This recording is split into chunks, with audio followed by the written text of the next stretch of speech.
Whenever you're ready, you can Pierson THT IOP. I'm doing my presentation on the forbidden things in the Handmaid's Tale. Alright, my thesis statement is, in the novel The Handmaid's Tale, Margaret Atwood plot the motif of forbidden things, silence, love to men, and escape in order to show the total control the RPG had over its citizens, especially women. Atwood shows the readers limitations that society has and the freedom they desire to have, and if the commands are broken, then they will be punished or death. But in reality, it shows how these different situations similar happens, but women fight for their rights. Atwood reveals that today's society has the same confinements, which allows a higher power to take control. Alright, my first theme for forbidden things was the silence. And as we all know, as far as the handmaids, they wasn't allowed to speak, or unless they were told to, or instructed to. So my first quote is, and if I talk to him, I'll say something wrong, give something away. I can feel it coming, the betrayal of myself. I don't want him to know too much. So basically, silence was enforced in Gilead, which was like taken away, and basically speaking to one another, or the way you spoke to one another, and I guess the Red Center or Gilead really gave like the connection you had with the person, and or the relationship that you had with one another, as far as Alfred and Mora, for example. Like, I always thought they were friends in the book. So Atwood is basically, she wants readers or us to like basically live inside that person, or to become that person, to be inside their head as they're talking, like as far as like if the handmaids are praying to God for like deliverance or freedom. She wants to like really understand what this character is feeling, instead of talking to a different character to tell them what's going on in the novel. Next one was the love for men. First quote was, "The trouble is I can't be with him any different than I usually am with him." This quote actually gives us away that this is actually forbidden in the book. As she said, the trouble is I can't be with him, which basically states that the kind of trouble we can get in, it can, I guess, put us in that stage of death or punishment, and she didn't want to have that for her or even the person that she loved, because there was a connection between the two. And it says, next quote is, "Dear God, I think I would do anything you like. Now that you've let me off, I'll coordinate myself. If that is what you really want, I'll empty myself, I'll give up Nick." And basically it's like the same thing as the first quote is saying. She doesn't want any harm done to the person that she loved or herself. So basically what Atwood is trying to show between the two quotes is, although Gilead tried to take the hope and the love away from the women and try to, I guess, or attempt to, women are human. You can't take the love out of the people, because that's what's restored in us, I guess. So yeah, basically. And my last one theme for forbidden things was escape. And my first quote is, "It isn't running away that I'm afraid of. We wouldn't get far. It isn't those things of other escape." So basically, this first quote, it actually gives away as well. So it says, we wouldn't get far. It basically says like running away, the trouble again of them getting in trouble. For example, Alfred going on a date with the commander, and to finish it off, it says giving a cutting edge.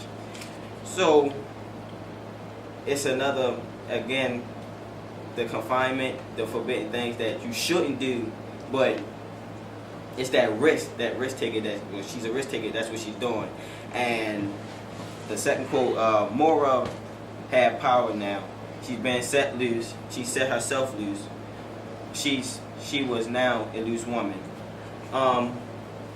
If you guys read the book, Mora had escaped from the Red Center. She had, I believe, if I remember, she had tied a wife, or I believe so, not the wife. I don't know who it was, but she had tied her to the pole, put the gag rag, I guess, in her mouth so she wouldn't call out. That was a symbol for me when she put the gag rag in her mouth, because she knew what she was doing. And since Gilead had took the freedom away from her, she felt the need that she need to get away. The things that they want her to do is not for her. And since she did that, that was the forbidden things. And before I go on to my conclusion, I have a question for you guys. As I mentioned earlier of Alfred going on a date with the commander to I believe the hotel, and you know that the handmaids had a dress code which was red, right? What did Alfred wear when she went on the date? Purple. Anyone know? She was wearing purple. It was purple sequence. Purple sequence? Yeah, that's it. Purple. Right. Oh, Emma. Bikini type outfit. Right. So, that's another example of forbidden things, but however, do anyone know the colors that makes purple? Red and blue. Thank you. Right. So basically, I thought that was a symbol. So the red is for her knowing that she's wrong and that she's still, stuck in the Red Center, and her taking that risk to go out with the commander is a risk. So she knows it's wrong, but you know what I'm saying. But for the blue, as for the wives, right? It's like a different thought, or you know what I'm saying. Like the wives that know what they're supposed to do, know what they're not supposed to do, and the wives is to basically like control them, tell them what to do, what not to do, to keep themselves out of trouble. So basically, she had a thought of her normal self, which was the red, and another perspective, which was the wife, and that connected together as forbidden. And for my conclusion, it's not You are at 7:44 right now. Alright, for my conclusion, Atwood demonstrates certain forbidden things that took place in the novel, and let us readers know the punishment if the acts are committed. However, in today's society, we witness the same situations that the characters in the novel did.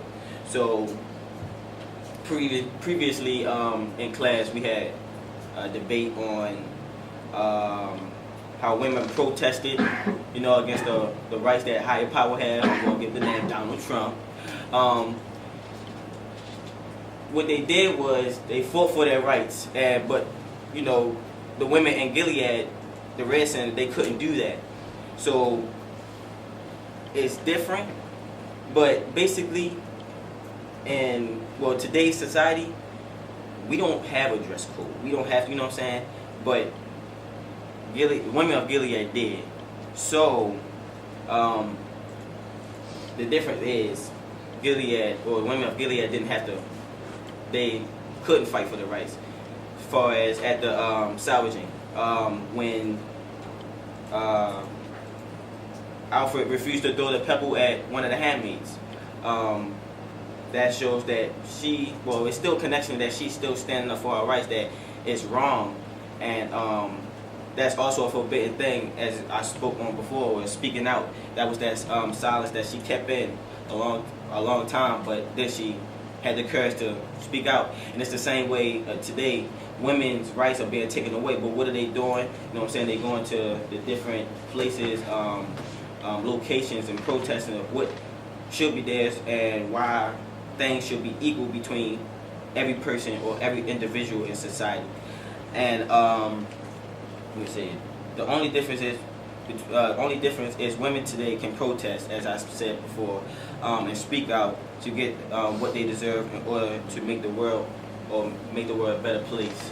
And I believe, I'm not a woman, but I do believe if we fight together, you know what I'm saying, fight for your rights, you know what I'm saying, I believe the higher power will have a different perspective saying, we're doing this wrong, we need to change, this is what's right for them, this is what we need to do, and this is how it can help us move forward from now and in the future.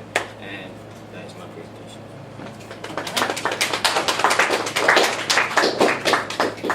All right. Questions for Pierson? Don't sit down yet. Don't sit down yet. Okay. Okay, I have a question for you, as per usual. So you talked about Moira